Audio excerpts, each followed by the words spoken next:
Terima kasih Tuhan Yesus. Kami bersyukur Kau penuhi kehidupan kami. Roh-Mu yang hidup penuhiku, mengalir dalamku. Jiwaku tenang bersamamu dalam naunganmu. Ku buka hati untuk jamahanmu, berserah penuh di hadiratmu. Kau ambil alih seluruh hidupku di altarmu, menyembahmu.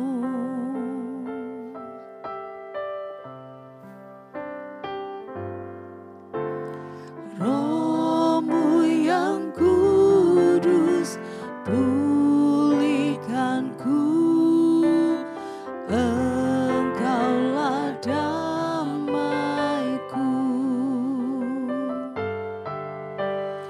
Ku hidup oleh anugerah-Mu yang menyertaiku, yang menyertaiku. Ku buka hati untuk jamahanmu, berserah penuh di hadiratmu. Kau ambil alih seluruh hidupku di altarmu, menyembahmu. Ku buka hati untuk jamahanmu,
Ku buka hati untuk jamahanmu, berserah penuh di hadiratmu. Kau ambil alih seluruh hidupku di altarmu.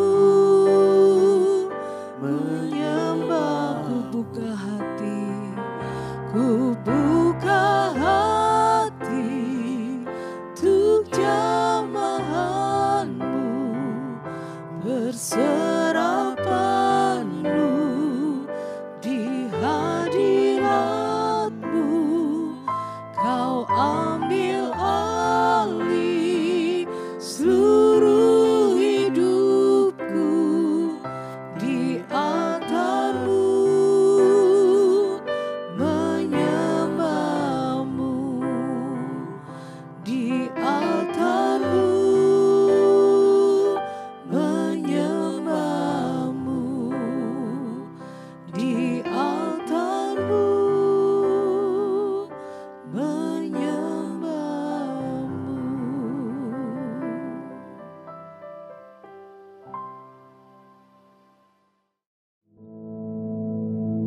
Our Father, which art in heaven, hallowed be thy name.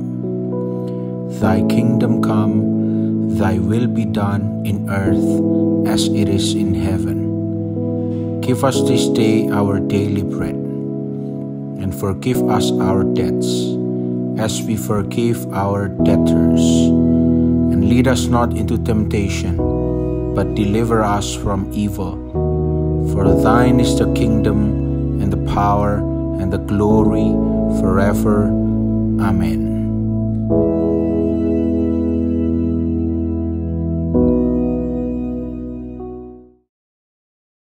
Puji nama Tuhan, Shalom, selamat pagi, apa kabar saudara semua? Pagi hari ini mari kita merenungkan firman Tuhan. Sebelum kita menjalani aktivitas kita, saya ajak kita buka di perjanjian baru. Kita buka dalam 2 Petrus pasal yang pertama. 2 Petrus pasal yang pertama, kita baca dari ayat yang kedua sampai ayat yang keempat. 2 Petrus pasal pertama ayat yang kedua sampai ayat yang keempat. Kasih karunia dan damai sejahtera melimpahi kamu oleh pengenalan akan Allah dan akan Yesus Tuhan kita. Karena kuasa ilahinya telah menganugerahkan kepada kita segala sesuatu yang berguna untuk hidup yang saleh oleh pengenalan kita akan Dia, yang telah memanggil kita oleh kuasanya yang mulia dan ajaib. Dengan jalan itu Ia telah menganugerahkan kepada kita janji-janji yang berharga dan yang sangat besar, supaya olehnya kamu boleh mengambil bagian dalam kodrat ilahi dan luput dari hawa nafsu duniawi yang membinasakan dunia. Amin. Sampai di sini dulu pembacaan kita. Kita mulai merenungkan dari ayat yang kedua. Dikatakan diawali di sini oleh Simon Petrus, ya, yang menuliskan surat ini. Dia berkata, kasih karunia dan damai sejahtera melimpahi kamu oleh pengenalan akan Allah dan akan Yesus Tuhan kita. Nah, saudara yang dikasihi oleh Tuhan Yesus, dua hal yang disebutkan ini tadi bukan sesuatu yang bisa kita dapatkan oleh karena usaha kita sendiri. Bukan sesuatu yang bisa kita dapatkan dengan bekerja keras. Tetapi dua hal ini, yaitu kasih karunia dan damai sejahtera, itu secara gratis diberikan kepada kita oleh Yesus bukan karena kita layak, tetapi kita dilayakkan. Kenapa saya mulai dari ayat 2 dulu? Supaya kita mengerti dasarnya. Bahwa segala sesuatu yang sudah kita terima, yang akan kita terima, itu bukan karena kita layak, tetapi karena Tuhan yang melayakkan kita. Ya, kita tahu di hidup ini kita sudah dilahirkan dengan sinful nature, natur dosa, kodrat dosa. Tapi di sini Allah yang begitu besar kasihnya bagi kita. Dia memberikan anaknya yang tunggal. Sehingga dengan anaknya yang tunggal itu ketika kita percaya. Ayat 2 tadi dikatakan, oleh pengenalan akan Allah dan akan Yesus, kasih karunia dan damai sejahtera melimpahi kita. Nah, saya ulangi lagi bahwa damai sejahtera ini bukan sesuatu yang bisa kita dapatkan dengan cara berusaha. Kasih karunia ini bukan sesuatu yang bisa kita usahakan. Tapi kasih karunia dan damai sejahtera ini kita dilayakkan untuk mendapatkannya melalui Yesus Kristus. Nah, kenapa mau saya sampaikan ini dulu? Supaya kita sadar bahwa kalau nanti kita mendapat berkat dari Tuhan dan sebagainya, kalau nanti kita mendapatkan penghargaan, kita berhasil sesuatu, kita ingat, bukan karena kita. Ya memang kita ambil bagian, ya memang kita melakukan bagian kita. Kita punya sedikit andil, tetapi andil besarnya karena Tuhan mengasihi kita. Sehingga kita menjadi orang Kristen yang stabil, tidak jumawa ketika berkemenangan berkelebihan, tidak kecewa berlebihan ketika seolah-olah tidak mengalami kemenangan dan memasuki musim yang berbeda. Tapi justru kita lihat seperti ayat 3 dikatakan karena kuasa ilahinya, lihat, bukan karena kekuatan kita. Karena kuasa ilahinya, kata ayat 3, telah menganugerahkan kepada kita segala sesuatu bukan yang kita inginkan, tetapi yang berguna. Untuk apa? Bukan untuk hidup berfoya-foya. Kita diberikan segala sesuatu yang berguna untuk hidup yang saleh oleh pengenalan kita akan Dia. Ya.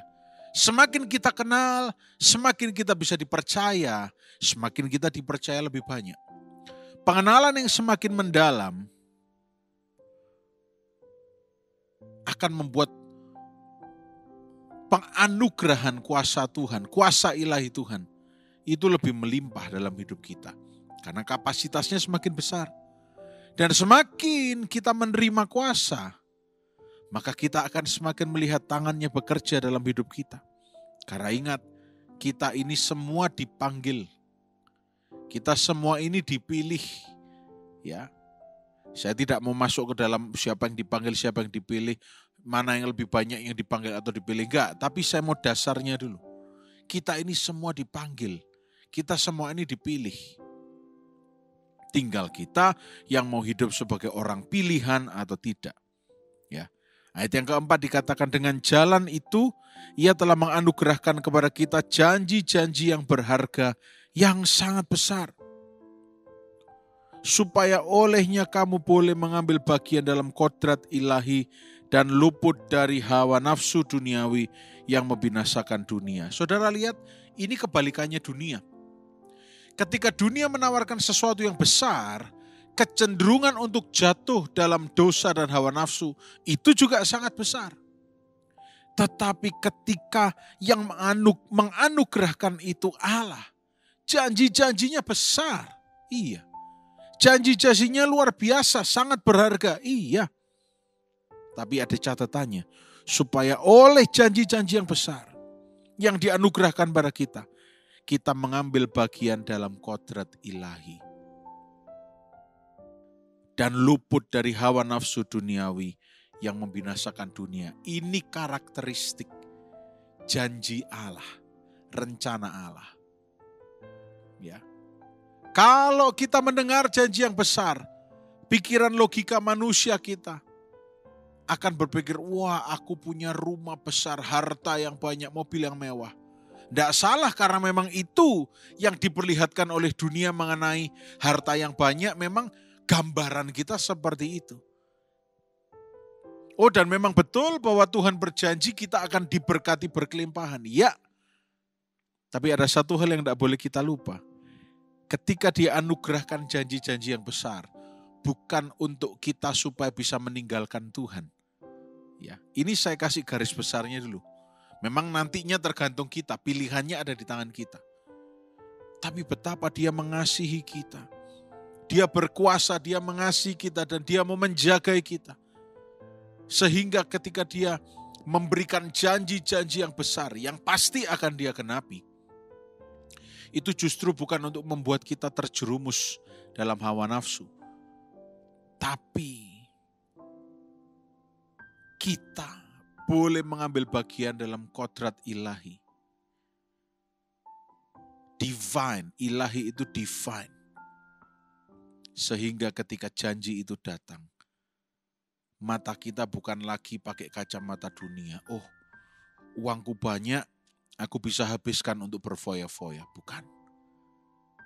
Tapi Tuhan, ini berkat yang daripadamu. Apa yang harus kukerjakan? Bukan berarti Tuhan menghendaki kita hidup tetap sengsara loh ya. Bukan. Dia bukan mesin slot saudara.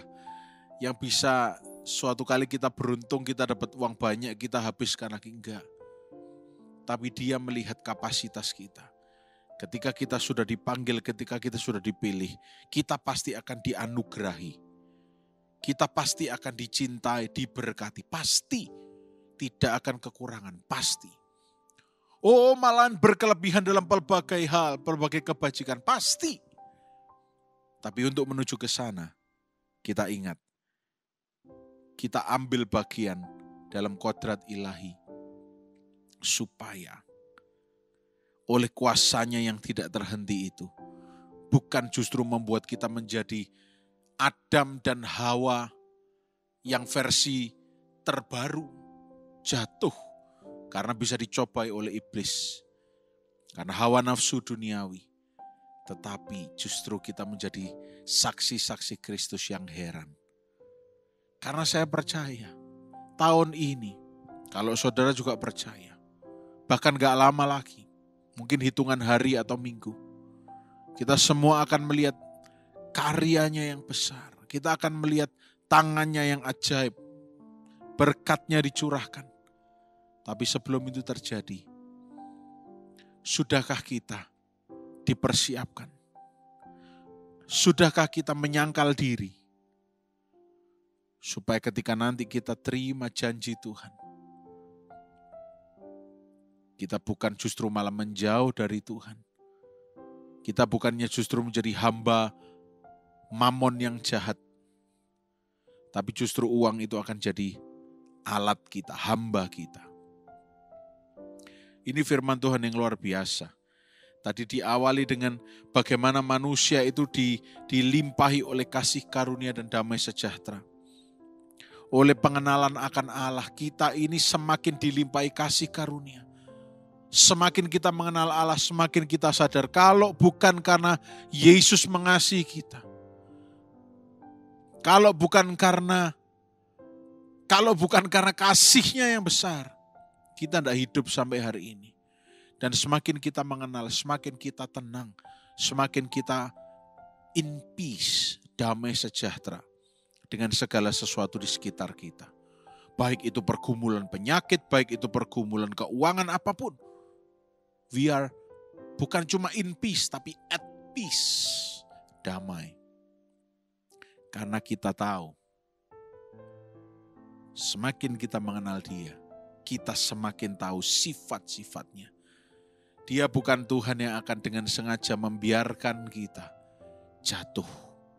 Dia bukan Tuhan yang akan mempermainkan hidup kita. Dia Tuhan yang mengasihi kita walaupun kita salah langkah. Dia akan jemput kita untuk kembali ke jalan yang benar. Sekalipun dosa kita merah seperti kirmisi, akan Dia putihkan seperti salju. Dan next step, langkah berikutnya, kita diperkenalkan kepada sebuah anugerah. Oleh karena kuasanya, kita diperkenalkan pada sebuah anugerah, yaitu segala sesuatu yang berguna untuk hidup yang saleh. Kita bukan orang saleh, tapi kita semua berusaha untuk hidup saleh, hidup kudus. Dan kita diperlengkapi untuk bisa hidup kudus. Semakin kita mengenal Dia, semakin kita diperlengkapi. Dan ayat 4 sebagai penutup, dengan jalan itu Ia menganugerahkan kepada kita janji yang berharga yang sangat besar. Kita lihat dulu di ayat 3 tadi, diperlengkapi untuk hidup kudus. Baru setelah itu kita melihat anugerah, janji-janji yang berharga dan yang sangat besar. Supaya olehnya kamu boleh mengambil bagian dalam kodrat ilahi dan luput dari hawa nafsu duniawi yang membinasakan dunia. Pendeknya begini, Tuhan kalau mau memberkati kita, kita dipersiapkan dulu. Bagaimana persiapannya? Tergantung orang masing-masing. Tuhan kalau mau memberkati kita, kita di warning dulu, siapkan wadahnya. Siap tidak wadahnya untuk menerima yang daripadaku. Kalau siap, oke. Kalau belum siap, ya tunggu sampai siap. Dan tentunya kalau Tuhan mau memberi sesuatu, itu hal yang murni. Dan kita juga harus mempersiapkan wadahnya dengan bersih, baik. Kira-kira kalau saudara pergi ke depot atau restoran, mau saudara makan pakai piring yang belum dibersihkan? Tidak mungkin. Nggak akan tiba itu makanannya di meja saudara. Saudara nggak akan mau makan kalau piring itu tidak bersih. Itu kalau kita. Bukan berarti Tuhan pilih-pilih, tapi ada standar khusus. Sehingga yang diterima itu murni dari Tuhan, bukan tercampur dengan hal-hal yang lain. Sehingga ketika kita menerimanya, ya, janji-janji yang berharga dan yang sangat besar itu. Ketika kita sungguh-sungguh berusaha untuk hidup kudus, hidup sesuai firman, semakin kita mengenal Dia, maka kita akan terima janji Tuhan. Tepat pada waktunya nanti. Puji nama Tuhan, persiapkan diri kita.